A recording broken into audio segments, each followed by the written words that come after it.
Three. Okay, so we are recording. Hello, friends of ARC. Thank you so much for stopping by and joining us on our second episode of the ARC series. My name is Aaliyah Carlos, and I'm one of the co-founders of ARC.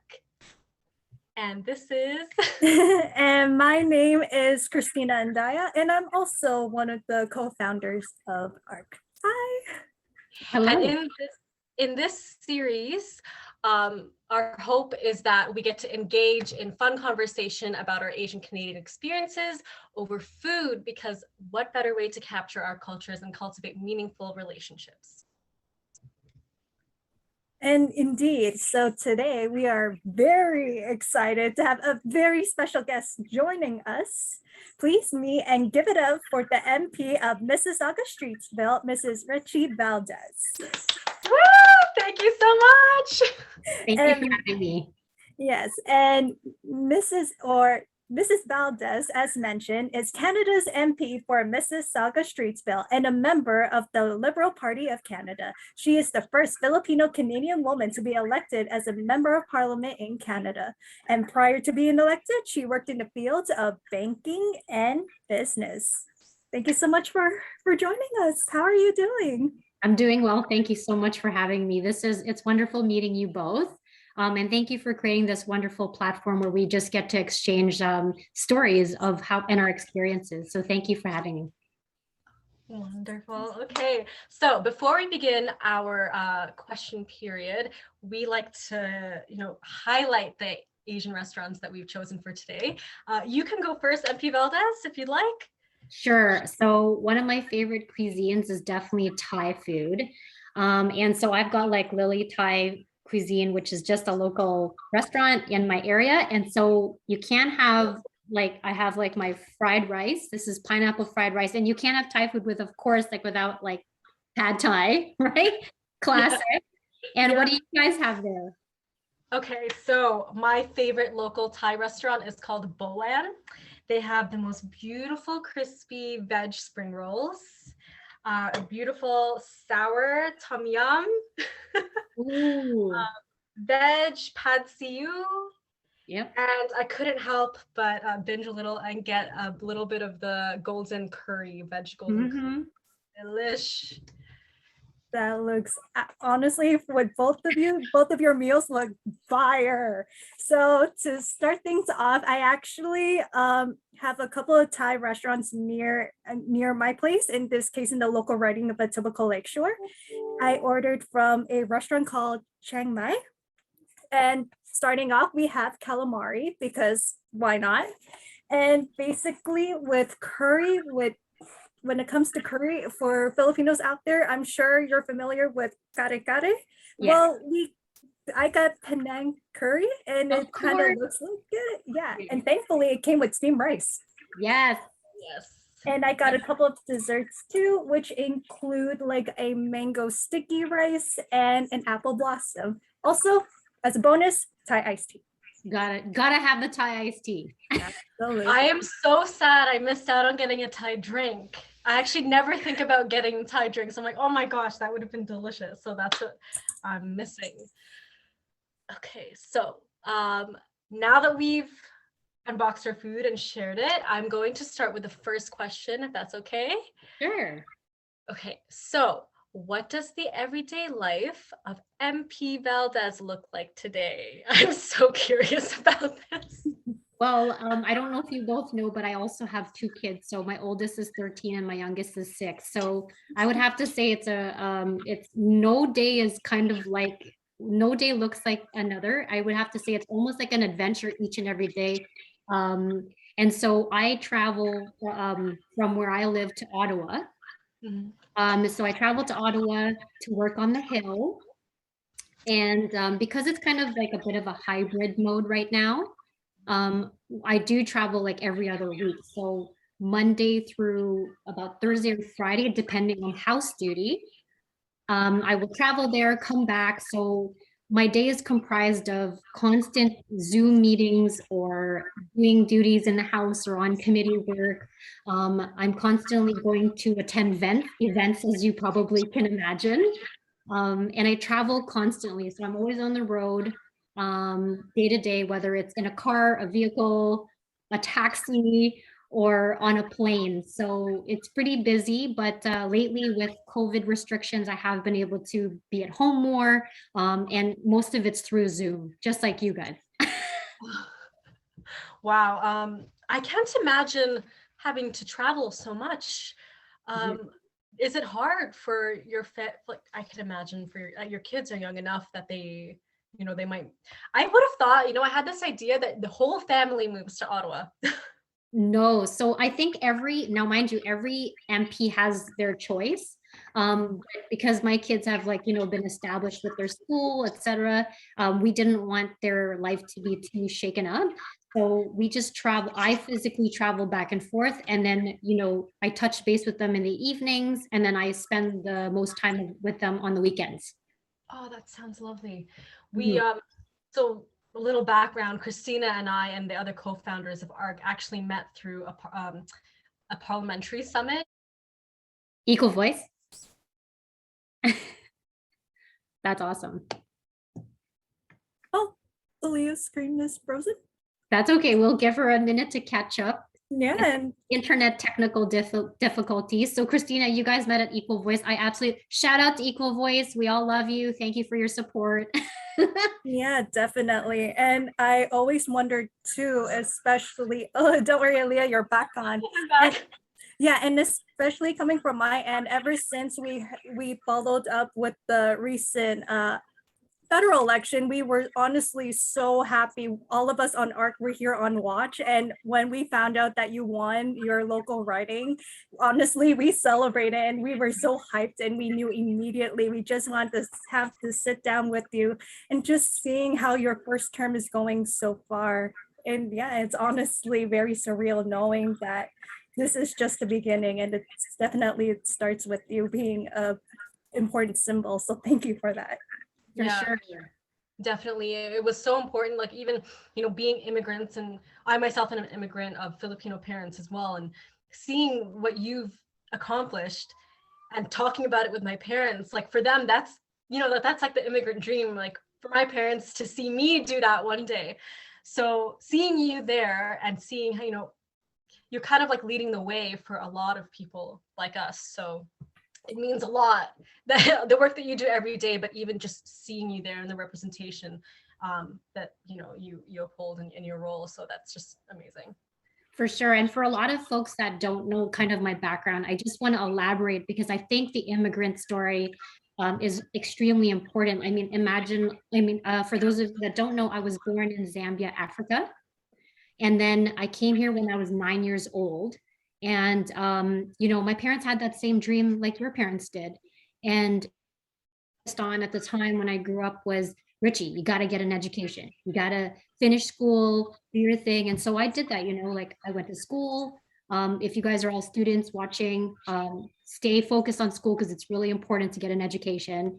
You get the education. And then right after that, I went right into the corporate banking world for 15 years. That was amazing. And then I was kind of being pulled elsewhere. I was baking desserts and treats for my kids. And then when my daughter turned 1, I kind of entered a realm of small business entrepreneurship, when I realized that my true creative calling was in baking.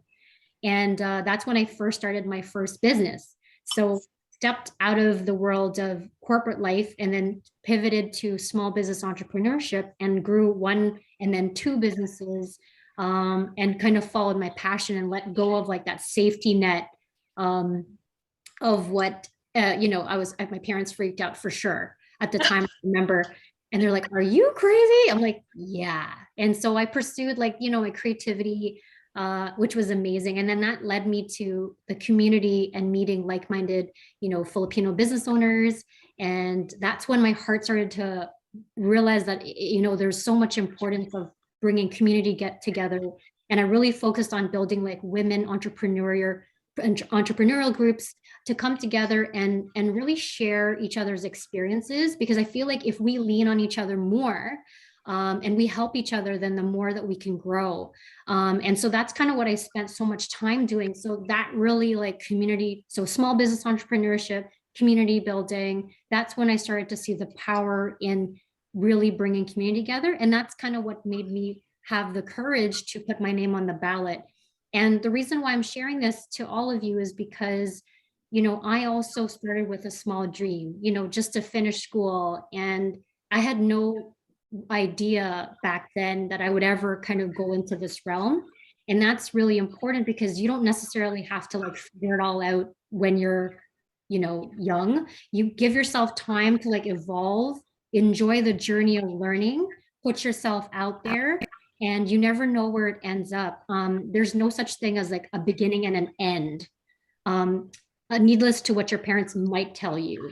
And it isn't doomsday if you don't, you know, finish in that exact thing that they had in mind for you. Like you can create your own journey and your own path. And that's what I'm trying to advocate. It isn't just about going into that one thing. You can course correct and pivot as you go along. Oh my God, I almost got emotional hearing you speak because I think, again, growing up as an immigrant and having these expectations put on you as the firstborn, I'm the firstborn, and seeing the struggle of an immigrant family and experiencing it, there is a lot of pressure to become successful. And because we're immigrants, a lot of the pressure goes into this category of like security. So yes, you finish your bachelor's, but then, you know, you get that corporate job or you get that government job, you know, if you have that opportunity, and then you stay there, that's it. You save for a place. And you know, this idea, there was one point in my university. No, don't. Well, I can continue. Well, I can build off from Aaliyah's because honestly, being born and raised here as a second gen Filipina-Canadian on my end, it's basically, it feels like you're being voluntold to live your parents' dreams instead of your own. I know it really hurts for a lot of parents to hear that, but it is definitely what it means. Oh, don't worry. And plus, just being able to have that discussion, if the parents are willing to hear it, means a lot because it definitely creates an impact for futures. And I'm just very happy and grateful that I'm able to share my struggles with my mom regarding like how I should not be living their dreams, but to follow my own, and which is why I'm happy that I'm pursuing my master's. That's amazing. Aaliyah, you can finish your story. We got to start. That is going to be hilarious. It's going to be like, oh, there she goes. That's okay. That's okay. That's live for you. Go ahead, Aaliyah. Yeah.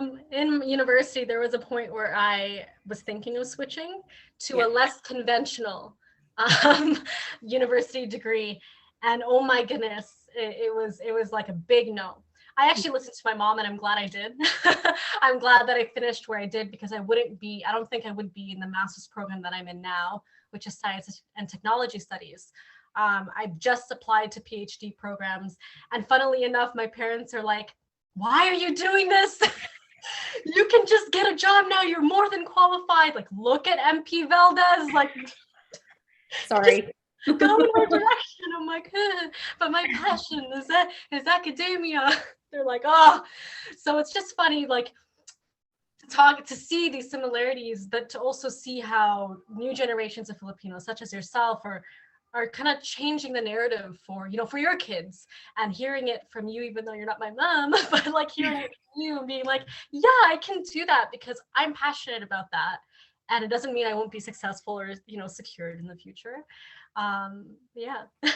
And I'm just going to share. So I was like born and bred to be an engineer. Like, I think engineer was like stapled on my forehead from birth because, that was it. Like, you just had to get that and then you were set. And on my first year of engineering, like, I did it, like I studied, I actually did really well. But I hit a really hard wall, and it was I hit a really, really dark place. And it's important to share this because I guess because I had been on this single track for so long, I thought that was it. And when I found out when I was there, I'm like, oh my God, like I've been pursuing this one thing that's my whole life. I thought my whole life was over when I realized that this wasn't really for me. And it was so horrible when I realized I'd been working so hard for something that wasn't truly mine. And let's just say if it wasn't for my two best friends, I wouldn't be here right now. So I think it's important for me to advocate for, realizing that, yes, you can pursue something, but it's really important because when you're in that spot and you're having a hard time, and especially when you're trying to accept yourself at that time, or you're trying to find yourself, you guys can't give up. I wish someone was there to tell me early on that it's okay to do other things and that there's other opportunities, they'll come. And so that hard kind of wall that I hit was not a fun place to be. And I'm so grateful for my two best friends because they kind of entered at like the perfect moment that kind of saved me. And so if I'm reaching out to, young individuals out there that are kind of feeling like, oh my God, like I'm doomed, my life is over, I can tell you that it's not over, that there's still other things that you can do. And to hold on to, the people around, surround yourself with people who will support you no matter what. I think that's really like what I want to share today. It's really important because it's not a fun place to be when you hit that wall. And I've been there and it's not fun. Oh my God. You're just going to make me cry the whole time. I'm crying. Yeah, it was tough. It was really tough. Yeah. And I think a lot of us can relate. Speaking of hard times, Christina has a very good follow-up question. Oh yeah, definitely. Thank you, Leah. So in this case, during these struggling times and times of uncertainty, what are your favorite go-to comfort foods? Okay, so you all know that our moods change like daily, right? So comfort food is always dependent on how you're feeling that day. Because sometimes like a really yummy ice cream is so soothing to the soul, but then so is like sinigang and adobo and like all our favorite Filipino foods. Like when I was pregnant, like it was weird because when I was pregnant with both my kids, all I wanted was like my mom's home cooked food and nothing would satisfy me like the same. But any Asian food for sure, like I love, like that's my comfort, whether it's like pho, like a hot bowl of pho, or like like it just, or oh my gosh, sushi. Oh my goodness, as soon as I gave birth, my first stop was sushi because I couldn't have it for 9 months. So I was like, hun, it was funny because I didn't even make it home. I didn't care. I was like, just stop by, like right now we need to have sushi because I've been deprived of it for so long. So I just have to share that. How about you guys? Oh, that's amazing. That's so funny because I don't know if it's because we are Asian and Filipino and maybe we are drawn back to, what's familiar to us. But even for me now, when I'm sick, when I'm down, I always want my dad's food. And mind you, he's an amazing, amazing cook. He's the cook in the family. I can't cook many Filipino dishes, unfortunately. I keep telling him, teach me. But we're just so busy. But his food, yes, sinigang, kare-kare, pochero, the Filipino stews are my favorite. But if not, any pho and Thai food are my go-tos for sure. Christina? Awesome. Yeah, definitely. And you're honestly, you hit it right on because it does vary. Given that I don't have one specifically, I have a lot. So honestly, it can range from like sinigang to kanji with the fried fritter, which is to me kind of like essential, kind of like a mix type of thing. There's also like bubble tea, halo halo, and there's also like Korean food. It's especially like with Barbecue. too. Yes, and the barbecue too. And there's a lot. I could go on for hours. Me too. Korean food. I've just learned how to make do like their muchim. So like their spinach side dish. I just learned the Korean salad side dish. I just learned there's something very satisfying about like mixing things with your hands, which Koreans do a lot when they're cooking. So that's so cool. That is definitely very cool. third question. How important is Asian representation to you, MP Valdez, in all fields? So not just politics. We already know how important it is for us, but what do you think about that? I can't express how important Asian representation is in all fields, because the more we talked about it before, but the young, the more that younger generations can see what's possible, Asians, like we're more than just the traditional roles.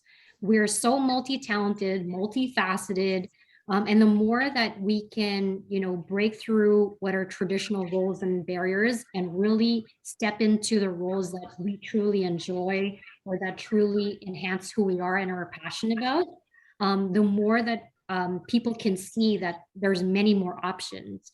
I think each one of us knows what the typical traditional roles are in each culture. But the more that we can see different examples of it, the better. And a lot of times, like I've had so many conversations with different individuals.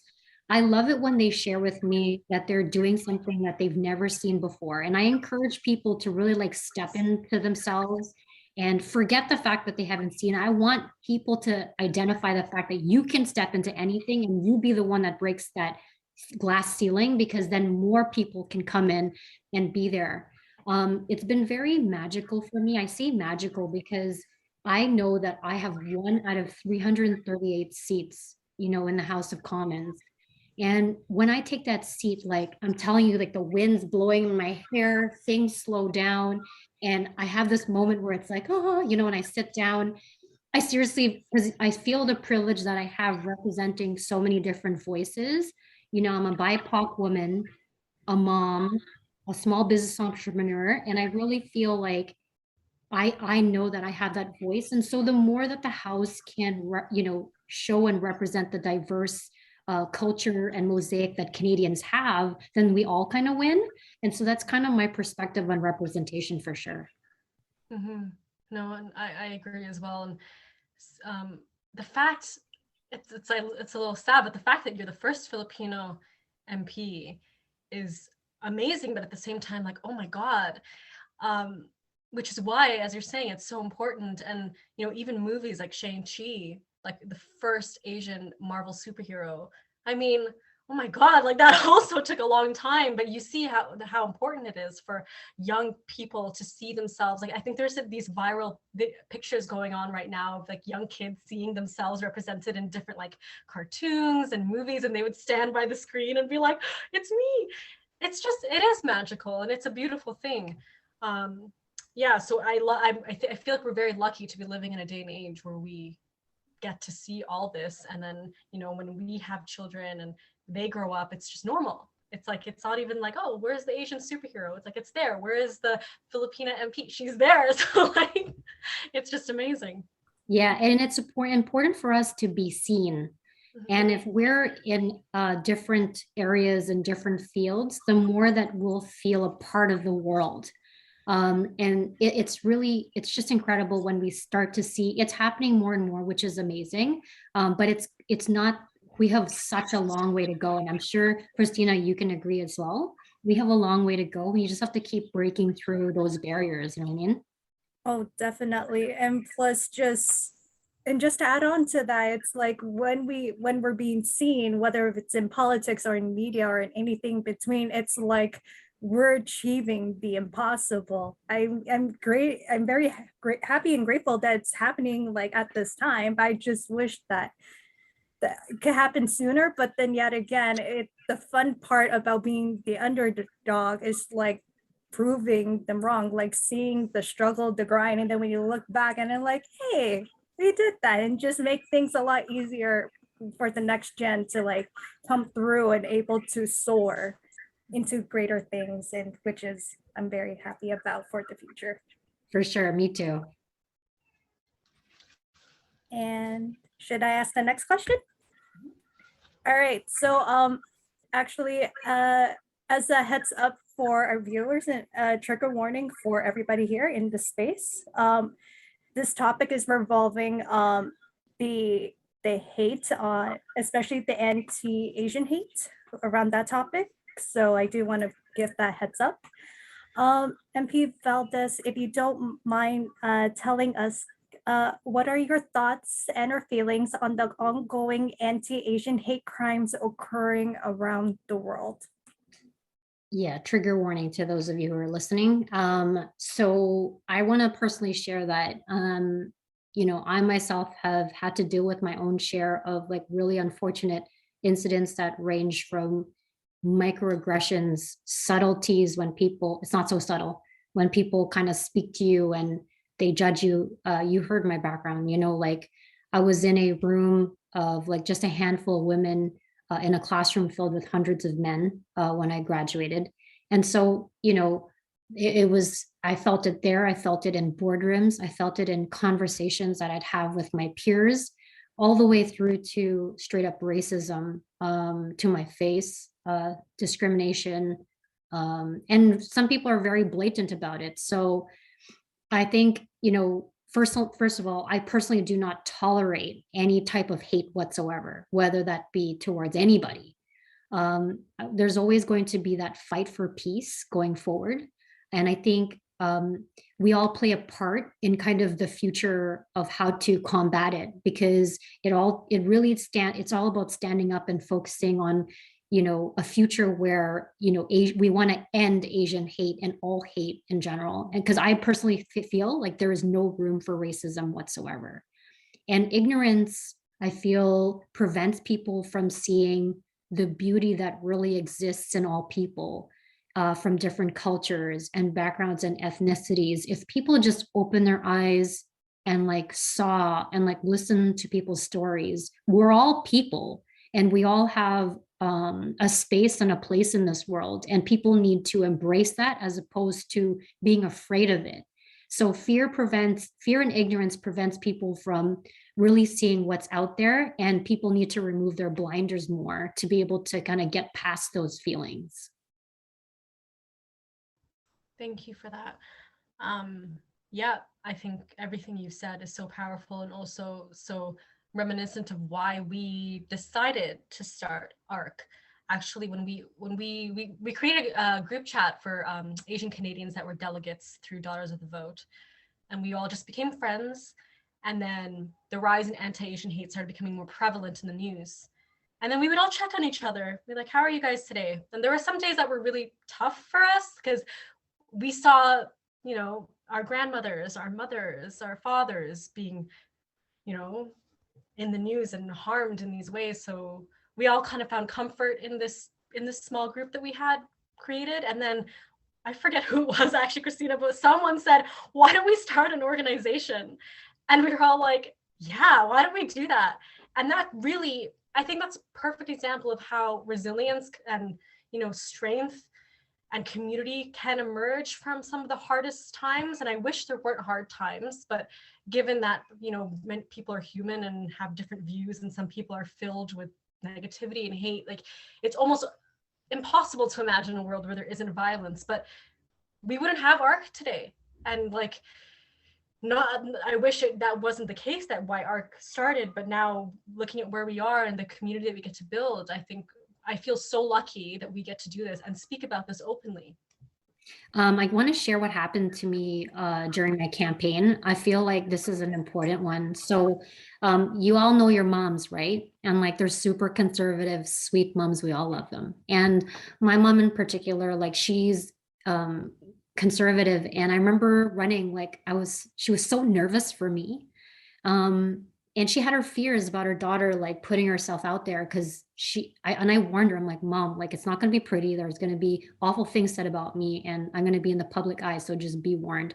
But anyways, I went through my campaign, and my mom, I never asked her to, but she came door knocking and she did it for me. So she rallied two of her friends, like my titas, and I didn't ask her to do this, but she, called them up, and the three of them showed up at my campaign office, and they're like, Rechie, we want to go door knocking for you. And I'm like, who are you? And what have you done to my mother? So she went door knocking, and it was her first day. She got the app, like she got prepared. They wore t-shirts, and she was so proud. And this was her first day. She went out with my dad. My dad was the driver, and my mom and my two titas were there.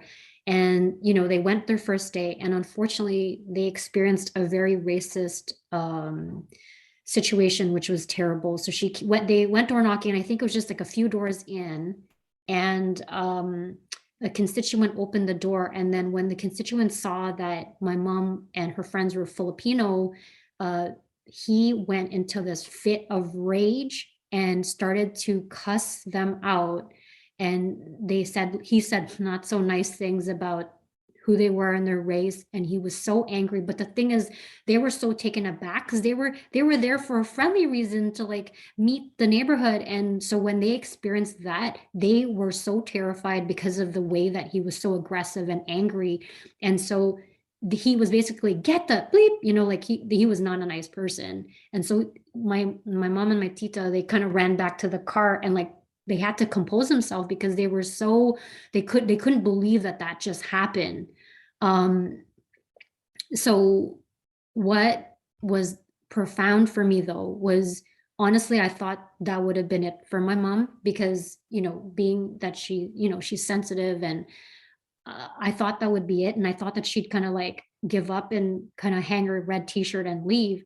But what ended up happening was she instead had the courage, because it took courage for her to do that, to recompose themselves. And those three got back out there again and used that as motivation to continue door knocking and be proud to door knock at as many doors as possible for the rest of that campaign. And she made those phone calls, she made that door knocking. And when I found this out, I was like, you know, I was crying, because, you know, it just shows how resilient women are and how resilient our moms are, and that they are willing to, like, when it comes down to their kids and their family, they're willing to just do whatever it takes. And this anti-racism question that you asked me, it's just an example of the things that we encounter, but we have to continue to be brave enough to stand up to it. And I just had to share that story because I really thank my mom and my titas, because I'm here now, and they overcame hatred, and they stood up for me and who we were as Filipinas or Asians. And I'm so proud of them. And that story will forever like stay in my heart. You know what I mean? And it made my win that much more sweeter. Oh my God, thank you so much for sharing that story. I haven't heard it. I'm not sure if you shared it before, but oh my God, because I can't, we have Picture this. your moms, man. Picture your mom right now. That's why I was tearing up, because I was like, if anyone were to, like, I can't imagine someone doing that to my mother. Mind you, Filipino women are feisty too, right? So like, but I can't imagine that if someone were to do that to my mother, that she would be taken aback. So the way you were describing how your titas and your mom was, you know, taken aback and they just went back to the car, there's just that I feel I can't say that I would be as composed if I were there, because there's a grace in that as well. There's huge amounts of grace in that, which I don't think I have, right? At least right now. It might be because I'm young and high-tempered, whatever. But like, I really do feel like I would have just stooped down to that level. But like, I have to say that I commend your mother and your titas, because that was just, I don't know how they did it. And I'm really fortunate that I have not experienced that, but I've had friends and members of ARC that have experienced that. And what do you do when that happens? And I don't know, Christina, do you have any comments on that? Like, I just Oh man, I'm also about to tear up here. And I want, like Aaliyah, I just want to echo and say thank you for sharing that incredible story. We're so sorry that type of incident, that hate that occurred with your mom and your titas, that behavior is unacceptable at all. And honestly, I'm so shocked because no one should have to experience this hate, just like we both said. And I'm so happy that these type of actions to be able to continue on with with canvassing and just being able to continue on until the very end makes it very much more wholesome. So yeah, and I'm just very happy just to know that the results were that even greater. Paid off. It paid off. Everything paid off. Thanks, Mom. Thanks. Yeah. Thank you, Titas. On a similar topic, a little different, how can we better address issues of allyship amongst other BIPOC communities and Asian communities? I think this is a tricky question because personally, when a lot of these things were making the media, I remember going on Twitter, and no one should do this. Don't get too deep into Twitter because you're gonna find yourself in a very dark place, as I did. And I actually didn't know how, and this is my ignorance, I didn't know how the allyship between Asians and other BIPOC communities, like that there's a lot of tension there. I didn't actually realize the historical like tension between all around the world and many pockets in America. And I like started watching like all these videos of how, you know, Black communities would be driven out when Asians would come in, and there would be, you know, just these tensions there. Like how would you go about talking about this, especially if you were faced in front of people that were, you know, adverse to these type of conversations? Yeah, you know what? That's a great question.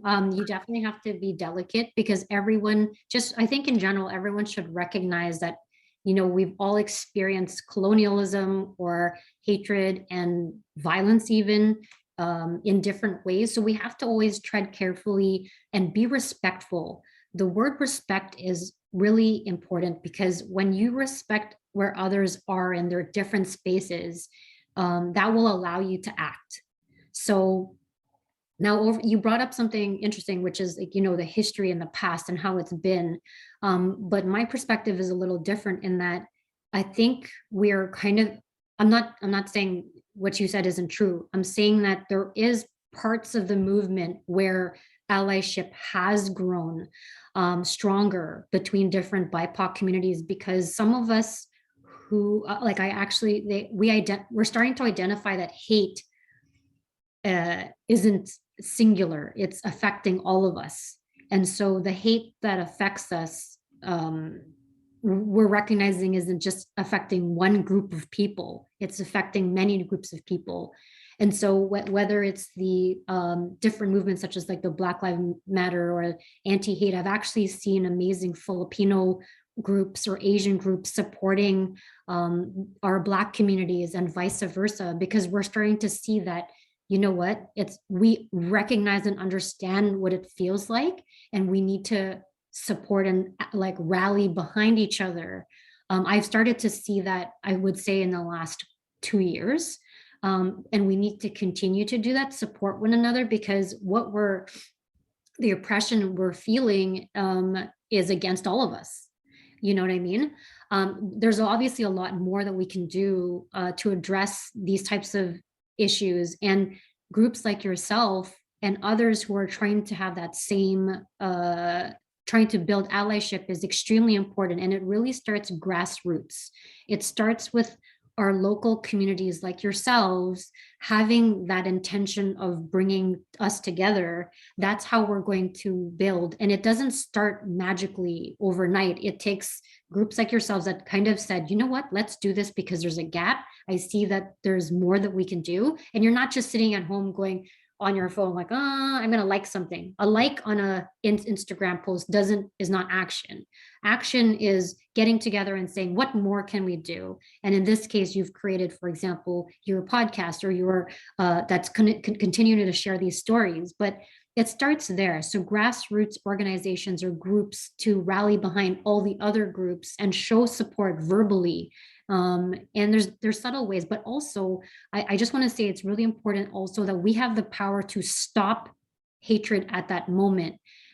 So if you see something that's not you being impacted, you can verbally step in and say, whoa, whoa, whoa, like don't laugh or play along.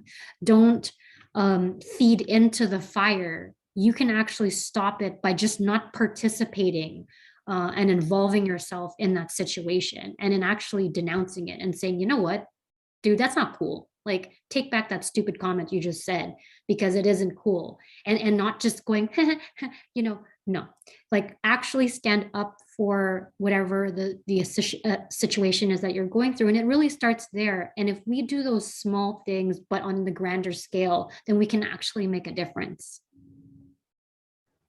Thank you for that. No, I really agree. The last 2 years there's been a big tipping point, and I've seen a lot of that, a lot of allyship and even awareness, even for myself, where, when you're walking down the street and if you see, a little, obviously, I'm not saying put yourself in dangerous situations, don't, but, if you see a person of color being, interviewed by a police, and you kind of see, even just standing there, even just being present there, makes a huge difference. And what you're saying, the importance of stopping the conversation or standing up for people, I think that goes across so many different issues. Like, if we're going to talk about how men degrade women, like a lot of men's conversations are degrading towards women, and oftentimes even when women are experiencing this, where you just, when you're young, you don't want to be the uncool person, so the cool thing to do is just laugh along. Meanwhile, now it's almost like it's not cool anymore. The right thing to do is to say that was very disrespectful. I think you need to take that back and reevaluate what you're saying here, because this is a human being. Yeah. I've seen a lot of that actually in the media over the last 2 years, which has been, I'm so proud to be, again, in a time where we see this prevalent. Christina? Sorry, that's my cat. Yeah, no worries. And honestly, it's just, and with the past 2 years, just seeing with this whirlwind while we're battling COVID, but at the same time, we're battling another battle, which is hate, and knowing that we get to bring this awareness to see how it all adds up, and just bring the allyship together. It means so, it's so powerful and very wholesome, makes it much more meaningful, that knowing that what we're doing will better our future, and able to have these type of actions, just like able to sit down, just be able to talk without getting into any kind of fights or arguments or putting ourselves in harm's way. It's just the start. And also just adding on to, like, with the other actions too, just being there, especially for those very scary situations, really does help as well. For sure. And should I continue on with the next question? All right. So in this case, MP Valdez, what advice would you give to your younger self? Oh, a lot.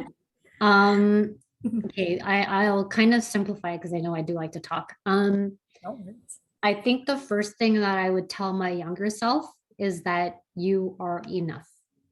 And this is important because I think when we're young, we're trying to figure out who we are.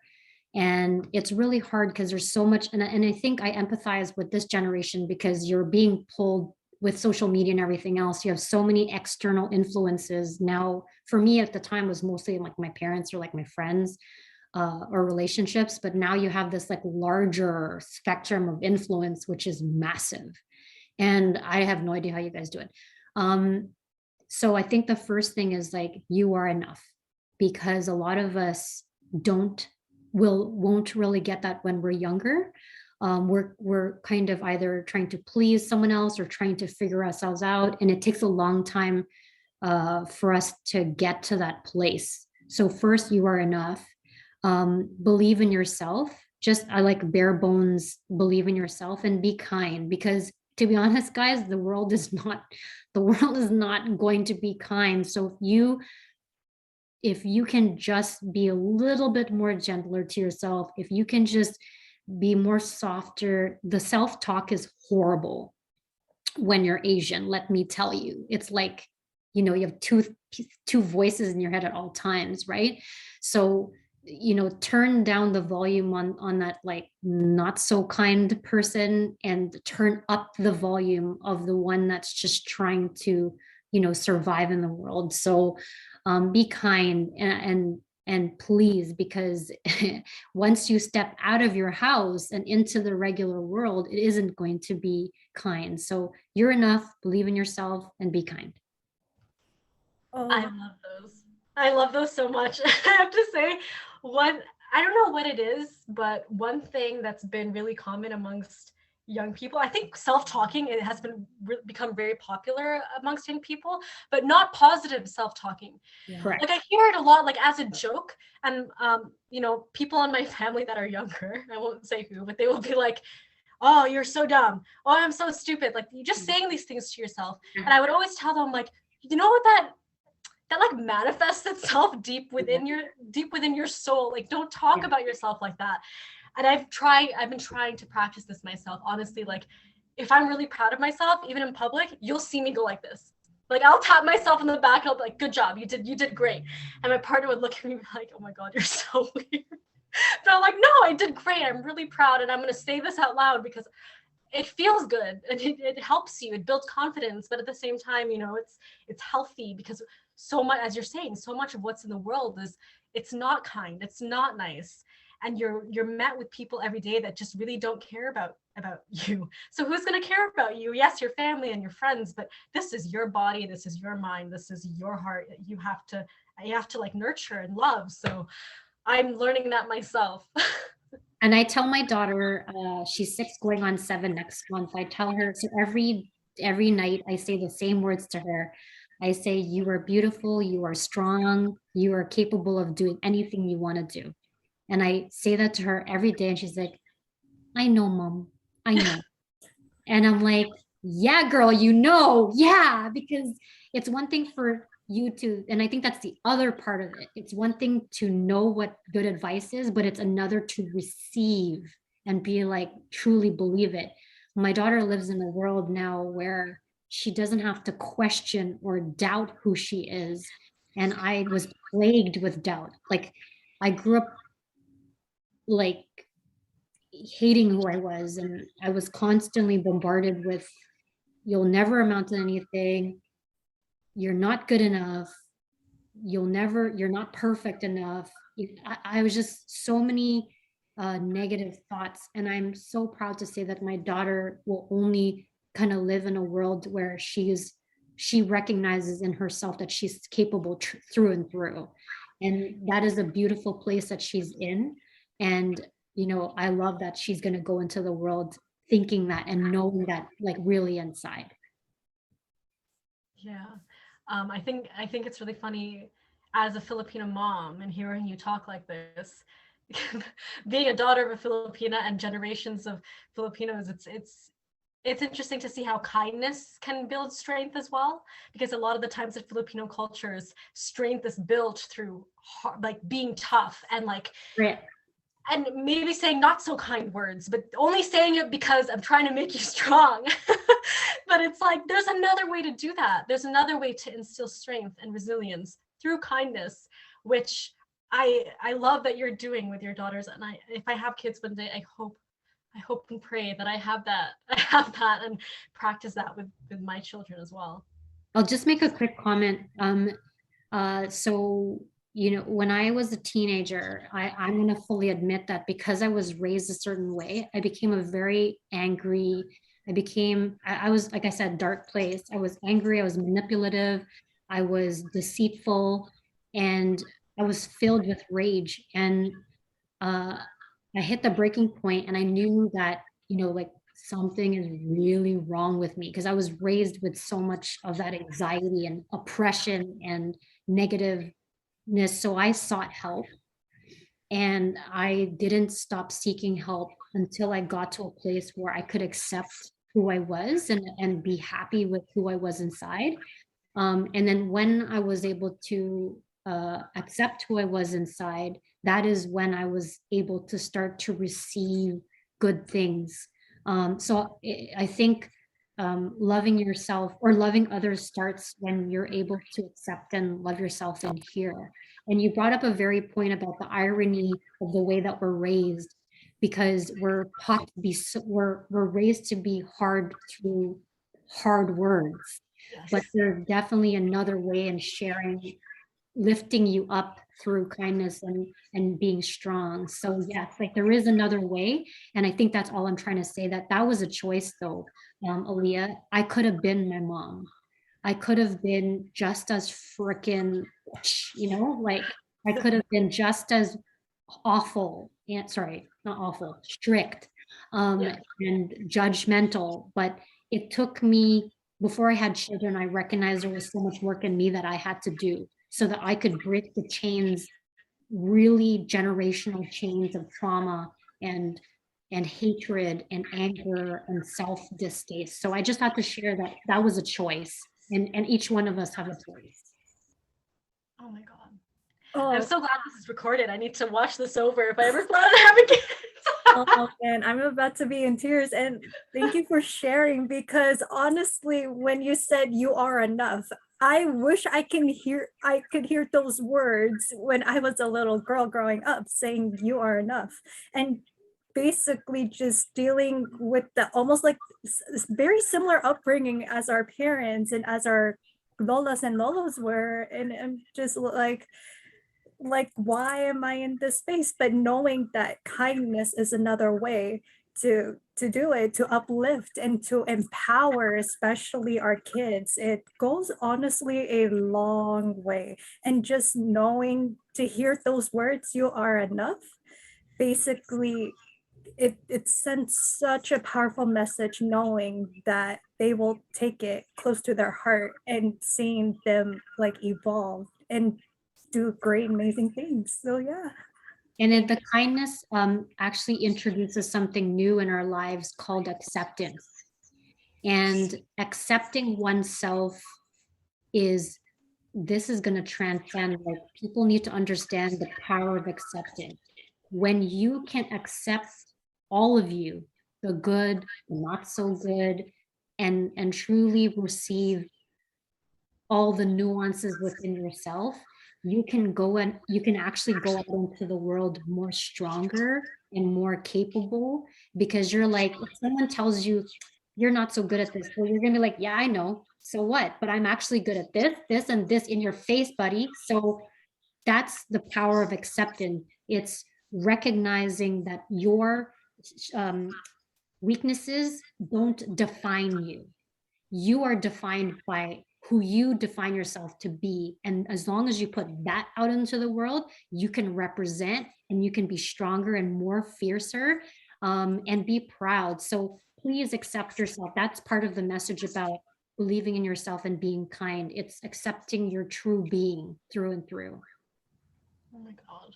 I can't think of a more powerful way to wrap up this episode. Truly, I'm so excited for people to see it. I'm so excited for generations to watch you and to hear, everything you've been saying and take it in and practice it. I'm so excited. Before we close out, any final thoughts on the food? I know that we've had you talking a lot, and this has been such a treat for us. I know you've gotten a bit here and there, but I know this is also like you love this place, so I'm guessing that you're gonna rate it like 5 out of 5. Sure. I love to rate, right, on the apps. I'm like, boop, boop, boop, Yeah. I love to rate. It's like my favorite thing. My husband's like, you're rating again, aren't you? He's like, yeah. I'm like, yeah, I am. And I'll send the feedback per item. Like, I'm pretty, like, I'm one of those. Yeah, actually, so am I. I get like these notifications from Google, like, you're part of the 1% Google raters. Like, if I go to a restaurant and I love it, I really leave the most beautiful message, and I'll get the waiter's name and I say their name, because like, this is good. This is amazing food. I want people to know about it. Yeah. So similarly, Bolan, if you're in like Midtown, it's the best Thai food. Everything is 10 out of 10, 5 out of 5. Beautiful food. Awesome. Yeah, I'm gonna reheat everything, I'm sure. I'm like, ooh, I saw so much to the microwave. Yeah. And you, Christina? And most definitely, well, I still have to get through the desserts because and my Penang curry and rice, because honestly, today was such a treat, just as Elia said. And honestly, from Chiang Mai, everything from what I've seen, including the Thai iced tea, it's almost halfway done. 5 out of 5. It's a total score. I'll be back. For sure, me too. I always support Lily Pie. It's my daughter's favorite spot, so we're gonna continue to support local.